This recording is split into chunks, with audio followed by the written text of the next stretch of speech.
Hello everyone. तो question आपको differentiable दे रखा है।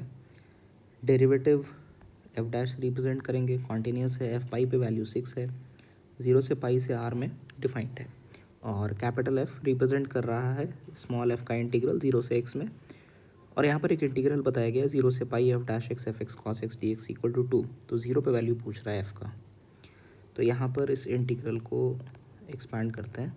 तो f dash x cos x plus 0 से pi f x cos x d x equal to 2।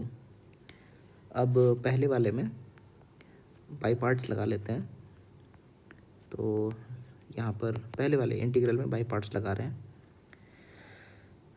तो फर्स्ट फंक्शन यहाँ पे हम कॉस को मान लेते हैं। तो फर्स्ट इंटीग्रल सेकंड, तो एफ डैश का इंटीग्रल एफ हो जाएगा एफ 0 से पाई में minus whole integral derivative of first, so cos का derivative minus sine, integral of second, तो एफ एक्स हो रहा है डी एक्स 0 से पाई में, और इसके साथ 0 से pi f x cos x d x. यहाँ पे कॉस पाई रखने से -1 और एफ पाई की वैल्यू -6 दे रखी है, तो +6 हो गया। माइनस कॉस 0 1 होता है और एफ 0 वो तो पूछ ही रहा है, प्लस यहाँ पे वापस से हम लोग लगा लेते हैं बाई पार्ट्स। तो एफ़ को फर्स्ट फंक्शन मानते हुए एफ इंटीग्रल साइन है ना माइनस कॉस, या एक काम करते हैं फर्स्ट साइन को ले लेते हैं, ठीक है। तो साइन एक्स इंटीग्रल एफ, वो कैपिटल एफ है 0 से पाई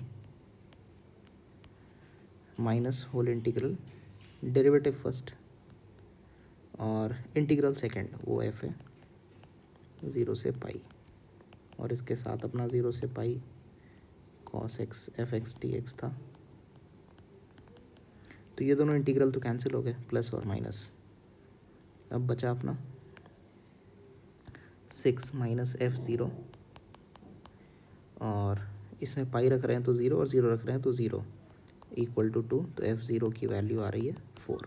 ये अपना आंसर है एफ 0।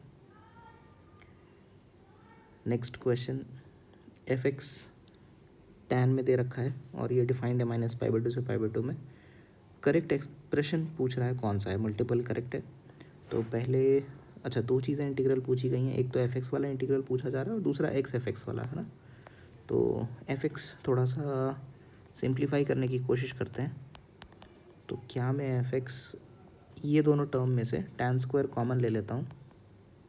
अगर मैं कॉमन लिया तो बचेगा 7 tan 6, और दूसरे में से 3 tan स्क्वायर बचेगा। बाकी के जो दो टर्म हैं वो एज इट इज़ हैं, 7 tan power 6x minus 3 tan square x. Okay, तो यहाँ पे दो फैक्टर्स बन गए।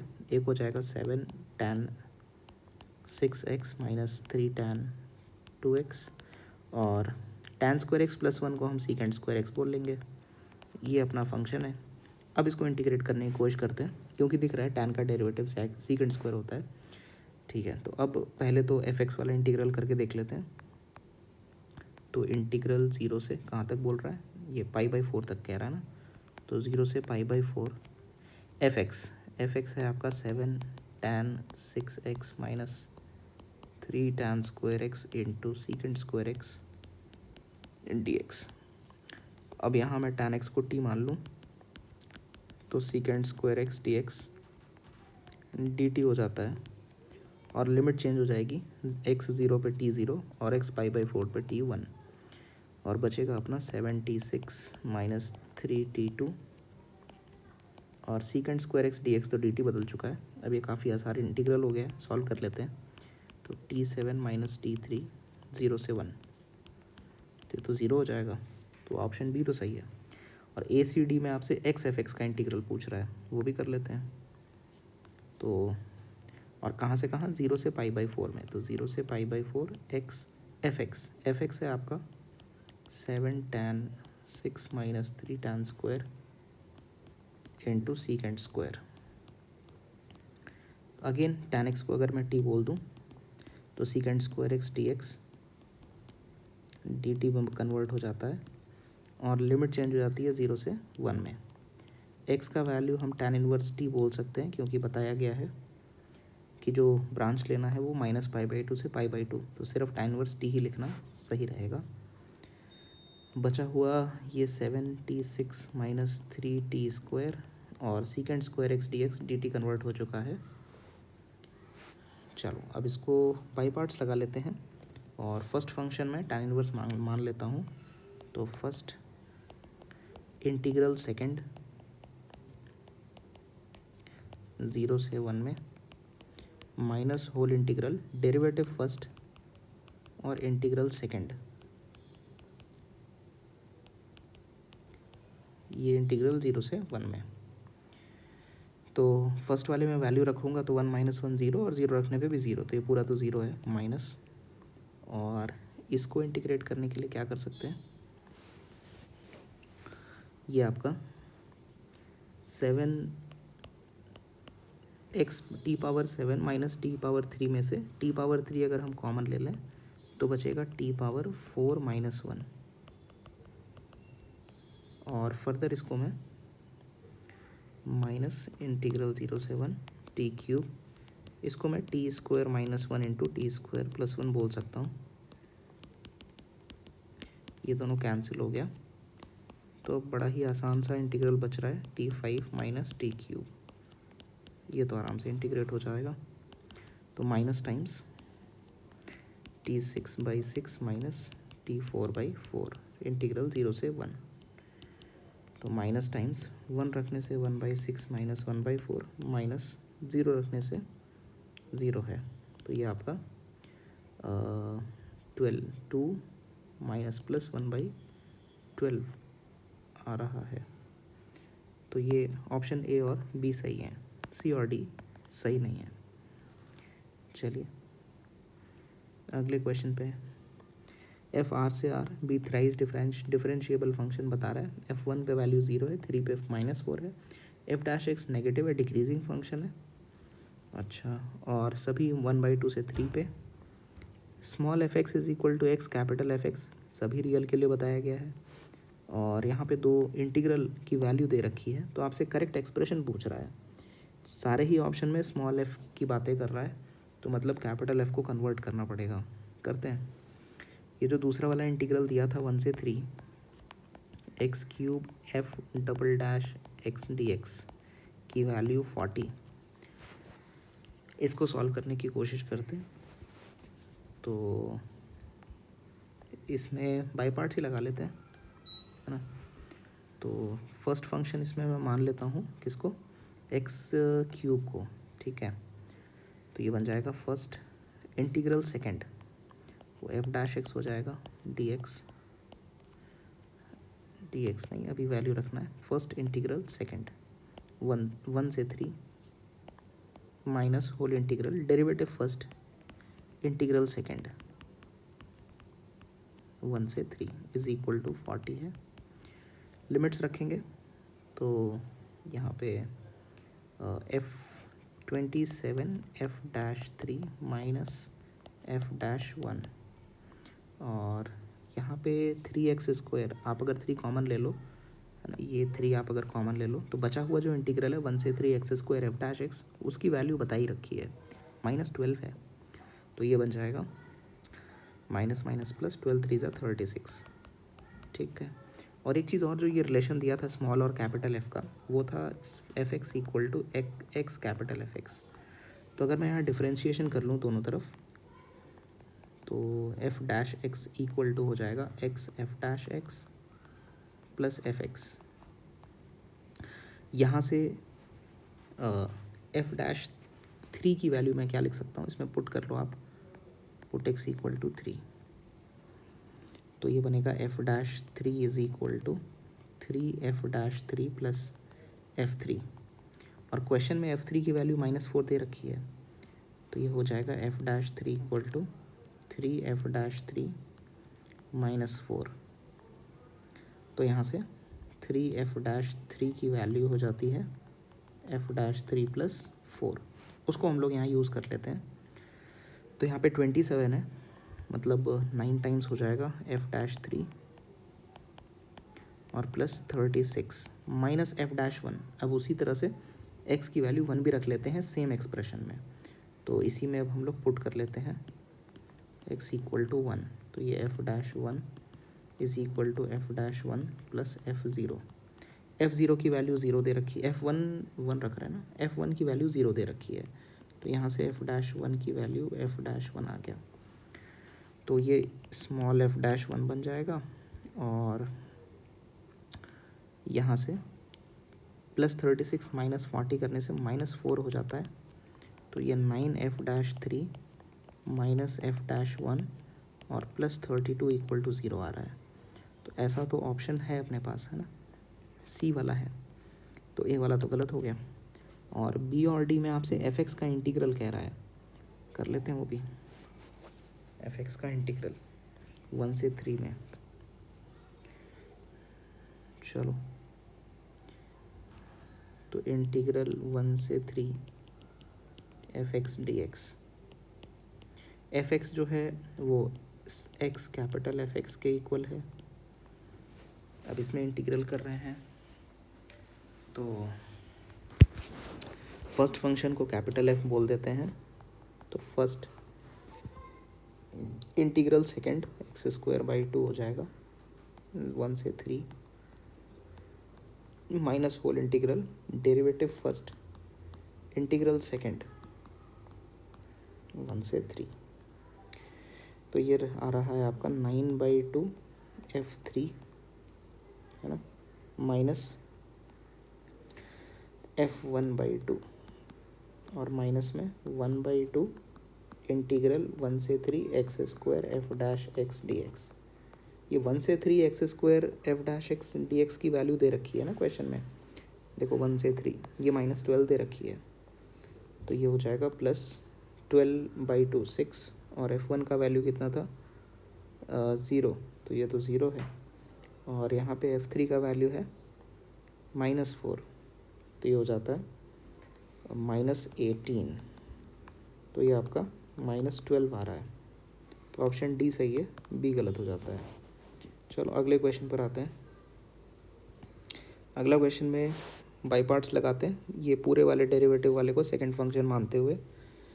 तो फर्स्ट इंटीग्रल सेकंड करेंगे तो डबल डेरिवेटिव है, वो सिंगल डेरिवेटिव में चेंज हो जाएगा। सो d/dx of 1 minus x² power 5 और 0 से 1 minus whole integral. Derivative first करेंगे तो 12x² और इंटीग्रल सेकंड करेंगे तो सिंगल डेरिवेटिव में चेंज हो जाएगा और ये 0 से 1। अच्छा, अब इसमें वैल्यू पुट करना है तो मतलब डेरिवेटिव कर लेना पड़ेगा, कर लेते हैं एक बार। तो 4x³ और इसका डिफरेंशिएशन है 5 टाइम्स 1 माइनस x² और वापस -2x। इस पूरे पे लिमिट 0 से 1 माइनस, इसमें वापस से बाई पार्ट्स लगा लेते हैं। तो फर्स्ट इंटीग्रल सेकंड करेंगे तो अब ये डेरिवेटिव पूरी तरह से हट जाएगा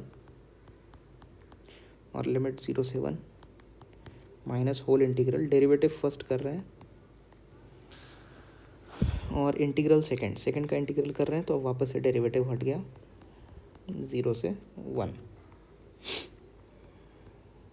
ठीक है, चलो तो सिंप्लीफाई करते हैं। इसमें 1 वैल्यू रख रहे हैं तो 1 रखने से 0 और 0 रखने से भी 0, ये तो पूरा ही 0 है। माइनस के साथ ओपन करेंगे और पहले वाले में इसमें वापस से वैल्यू रख लेते हैं।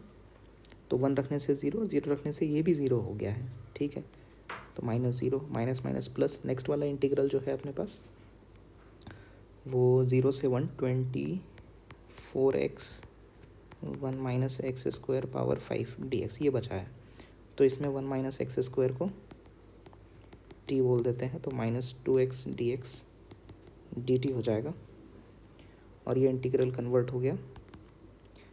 0 रखने से t की वैल्यू 1 है और 1 रखने से t की वैल्यू 0 है। यहाँ से 2x dx माइनस dt है, तो माइनस टाइम्स 12 बचेगा dt के साथ, और 1 माइनस x² t है तो t पावर 5 हो जाएगा। इस माइनस को लिमिट एडजस्ट करने में एडजस्ट कर लेते हैं, लिमिट चेंज करने में एडजस्ट कर लेते हैं। तो 12 टाइम्स टी पावर 6/6 लिमिट 0 से 1, तो ये आपका आ रहा है 1 रखने से 2 और 0 रखने से 0, तो 2 आपका आंसर है इसका। चलिए नेक्स्ट क्वेश्चन। f-1 से 2 से 0 से इन्फिनिटी में कॉन्टीन्यूस फंक्शन बता रहा है f(x) इक्वल टू f(1-x), और ये सभी x की वैल्यू -1 से 2 में बताया गया है। r1 दे रखा है, r2 area of the reason bounded by fx, तो r2 क्या हो जाएगा, r2 will be integral from -1 से 2 fx dx, और r1 दे रखा है, रिलेशन पूछ रहा है, तो r1 का इंटीग्रल -1 से 2x fx dx, इसमें बाई पार्ट्स लगाते हैं, तो बन जाएगा r1 is equal to first integral. एक काम करते हैं, बाई पार्ट लगाने से पहले इसमें किंग्स रूल लगा लेते हैं, किंग्स रूल है ना। तो -1 से 3, x को हम रिप्लेस कर सकते हैं a plus B minus X से, a प्लस बी अपना 1 है यहाँ पे, तो 1 - x से रिप्लेस हो गया dx, और क्वेश्चन में बताया है f(1 - x) is equal to fx, तो ये तो इक्वल टू आ गया 1 - x इंटू fx के। ठीक है, अब इस ब्रैकेट को थोड़ा ओपन करते हैं, तो r1 की वैल्यू है इंटीग्रल -1 से 3 fx dx minus x times fx dx -1 से 3, और क्वेश्चन में ये बताया गया है -1 से 2 था, ये हमेशा से -1 से 2 है। ठीक है, अच्छा क्वेश्चन में बताया हुआ है -1 से 2 fx dx को हम r2 कह सकते हैं, तो ये r1 इक्वल्स टू बन गया r2, और माइनस में ये r1 बन गया, तो ये 2r1 इक्वल टू r2 बन गया। ये तो काफ़ी आसान सा सवाल निकला। चलो नेक्स्ट पे आते हैं। नेक्स्ट 50 0 से 1, इसमें से 2 इंटीग्रल दे रखा है ना, जो एक ये वाला और एक ये डिनोमिनेटर वाला, इनमें से किसी एक को कुछ i मान के सॉल्व करना शुरू कर लेते हैं, है ना। तो बड़े पावर वाले को ले लेते हैं, जैसे डिनोमिनेटर को मैं i मान लेता हूँ, i1 मान लेता हूँ, तो 0 से 1 1 - x power 50 whole power 101 dx। अच्छा, अब इसको सॉल्व करने की कोशिश करते हैं, तो सेकेंड फंक्शन को 1 मानते हुए शुरू करते हैं। तो फर्स्ट बाई पार्ट्स लगाना, फर्स्ट इंटीग्रल सेकेंड 0 से 1 में minus whole integral, derivative first करेंगे तो 101 1 - x पावर 50 इंटू -50x 49, तो derivative first into integral second कर रहे हैं, तो x आ रहा है dx, लिमिट रख रहे हैं 1 रखने पे 0, 0 रखने पे 0, बाकी वो माइनस माइनस प्लस हो गया है, और 101 इंटू 50 तो 5050 हो गया, और बचा हुआ इंटीग्रल है 0 से 1 1 - x पावर 50, अच्छा यहाँ 100 भी तो बचेगा ना, हाँ पावर 100, और ये x पावर 50 dx है ना। तो अब यहाँ पे इस x में एक काम करते हैं, यहाँ पे माइनस से 2 बार मल्टीप्लाई कर लें तो कोई दिक्कत तो है नहीं, तो ये -50 और 0 से 1 1 - x पावर 50 से 100, और इस -x पावर 50 में ना 1 ऐड कर लेंगे 1 सब्ट्रैक्ट कर लेंगे। अब ये क्यों कर रहे हैं, क्योंकि ये दिए हुए इंटीग्रल में कन्वर्ट हो जाएगा, है ना, ये वाला पार्ट। तो एक बार इसको इससे मल्टीप्लाई और एक बार इससे, है ना, मल्टीप्लाई करके ओपन करेंगे, तो ये -50 को बाहर रख लेते हैं थोड़ी देर। तो अंदर जो चल रहा है काम वो ऐसा है कि 0 से 1 1 - x 50 का एक पावर, है ना, बढ़ गया इसमें मल्टीप्लाई होने से dx, और माइनस में बचेगा 0 से 1 1 - x 50 100, है ना। अब ये जो अपना i1 चल रहा था, ये आप अगर ध्यान से देखें तो इसको मैं न्यूमरेटर को, जो न्यूमरेटर है अपना, इसको कुछ बोल देते हैं, 100 वाले को I2 बोल देते हैं, और इसको हमने I1 बोल ही रखा है ना, नीचे वाले को I1 बोल रखा है। तो अब अपना जो सवाल है वो I1 इक्वल टू -5050। अब आप देखो 0 से 1 पावर 101 ये I1 बन चुका है, और माइनस ये 100 वाला I2 बन चुका है। हो गया काम। तो I1 equal to -5050 I1 plus 5050 I2। तो यहाँ से 5051 I1 इक्वल टू 5050 I2 बन चुका है। तो I2 बाई I1 की वैल्यू आपसे पूछा जा रहा है, I2 बाई I1 हो जाएगा 5051 डिवाइडेड बाई 5050। अब इसको हम लोग रख लेते हैं क्वेश्चन में, तो ये इक्वल हो जाएगा 5050 इनटू जो हमारा आंसर आया है 5051 डिवाइडेड बाई 5050।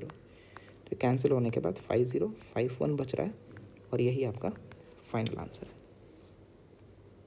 तो यहाँ पर हम लोगों ने बाई पार्ट्स पे डेफिनेट इंटीग्रल के सारे क्वेश्चन जेईई एडवांस के डिस्कस कर लिए हैं।